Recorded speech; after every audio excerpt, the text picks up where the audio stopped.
وأجرا عظيما. بسم الله الرحمن الرحيم.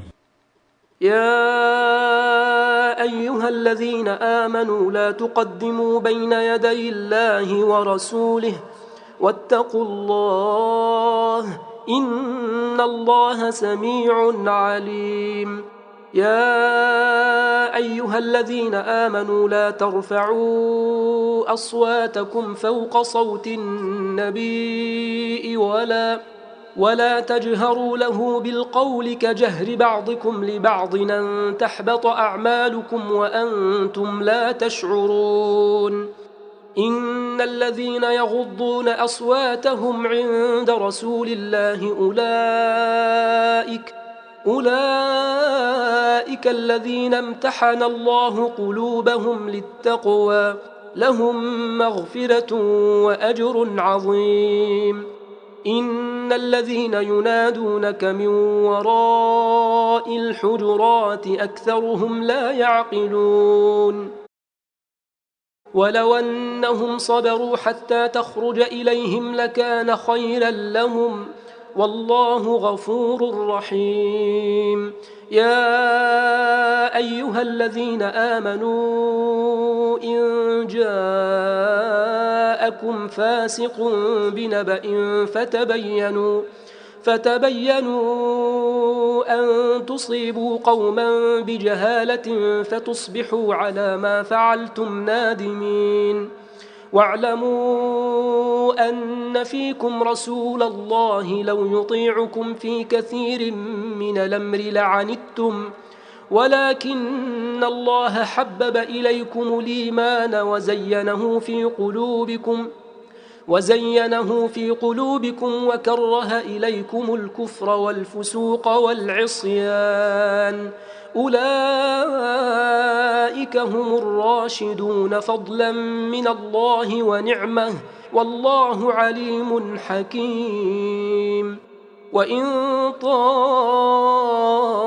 طائفتان من المؤمنين اقتتلوا فأصلحوا بينهما فإن بغت إحداهما على الأخرى فقاتلوا التي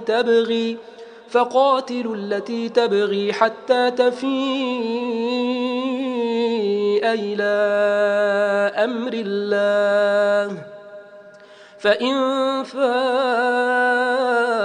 فأصلحوا بينهما بالعدل وأقسطوا إن الله يحب المقسطين. إنما المؤمنون إخوة فأصلحوا بين أخويكم واتقوا الله لعلكم ترحمون. يا أيها الذين آمنوا لا يسخر قوم من قوم عسى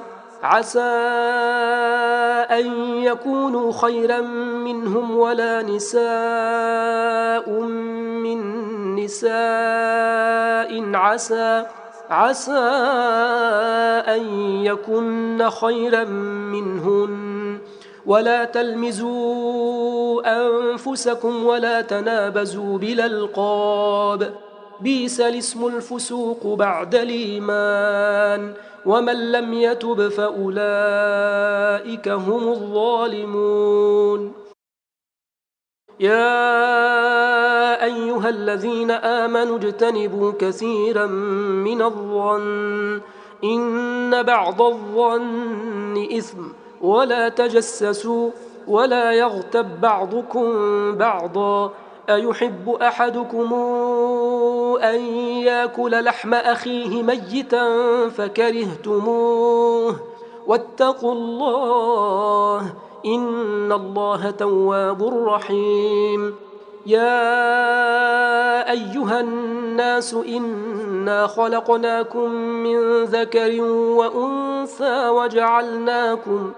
وجعلناكم شعوبا وقبائل لتعارفوا إن أكرمكم عند الله أتقاكم إن الله عليم خبير.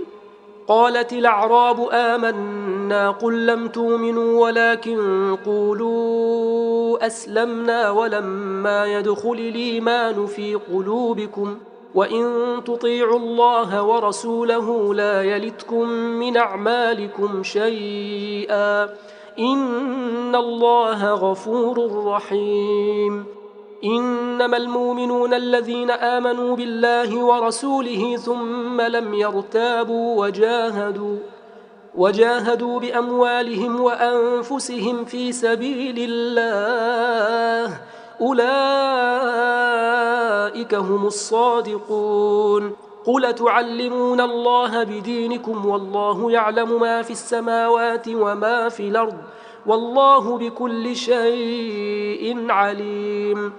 يمنون عليك أن أسلموا قل لا تمنوا علي إسلامكم بل الله يمن عليكم أن هداكم للإيمان إن كنتم صادقين. إن الله يعلم غيب السماوات والأرض والله بصير بما تعملون.